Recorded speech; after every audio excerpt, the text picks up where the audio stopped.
The next item is a request for approval of the 2012 math expression resources, and Mrs. Barish will address that. Actually, it's the 2013 edition. Yes, Yes. I'm sorry. Sorry to correct you, but we currently, K through 5th grade, use math expressions. Math expressions, even before the Common Core State Standards came out, when the Common Core State Standards did come out, was the one series that was probably the closest in line with the Common Core State Standards. Since that time, the authors of the math expressions have redid their series and eliminated anything that's not in the Common Core State Standards, and that is the new 2013 edition. We are very fortunate right now and unfortunate. Our sales rep for Houghton Mifflin will be retiring in December. Because of that, she is giving us a great price. As you can see, we are getting $100,000 and some worth of materials for $40,000.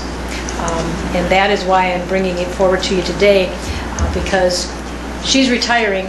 Once she retires, that price goes up significantly, and I can't get all the price breaks that she's willing to give us on her last days in her position.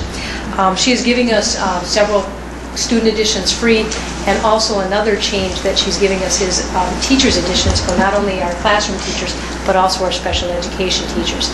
In the past, special education teachers have never received copies of the teachers editions, so they will be receiving those this year with this series. And because, as Mr. Skronik and I have realized, every student, whether they're in special ed or not, should be receiving the Common Core State Standards at grade level, so this will help make their job easier. I want to go to the new series simply because I want to try to make it easier for our classroom teachers, due to the fact that English Language Arts is going to be new to those K-5 teachers. Math is going to be new with the Common Core State Standards. In another year, they're going to be approaching new science standards, and shortly after that, they'll be getting new social studies. So anything we can do to make their job easier, it will give more time that they can spend with students to differentiate the instruction to meet the needs of all the students. So I'm asking for approval to be able to purchase this. Ms. Barish, what's the life expectancy usually on this type of curriculum? You normally look at about a 10-year cycle.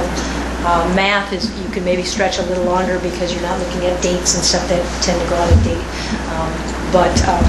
I'm looking at least 10 years. Where does this sit with the budget? I know it's a great question, but it's I did talk to him. We do have the money set aside this year. My anticipation was to purchase the math expressions this year. I was hoping to do it a little later in the year, but when the price break came, I'm also looking at getting the most bang for my buck, and this would be it. So yes, I do have it in the budget. That's not an issue. Thank you. And I guess if we're to walk the walk and talk the talk on Common Core State Standards, this is inevitable, right? It will definitely make our elementary teachers' jobs much easier. Maybe not initially as they get used to switching over to it, but eventually. Do you see major changes? I do not see major changes. Like I said, the big thing that I'm seeing is units that are not in line with the Common Core State Standards have been removed. So there's no second guess, do I teach this unit or do I not need to? If it's in the book, it's needed. It's in line with the Common Core. Which not many textbooks you can say everything in it is in line with the Common Core.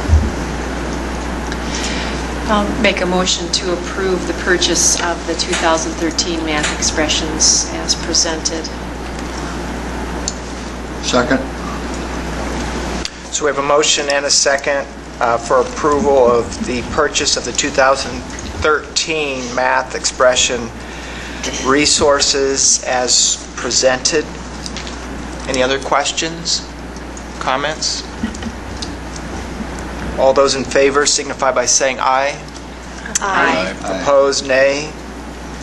Motion carries, and so that request is approved. Thank you very much. Thank you.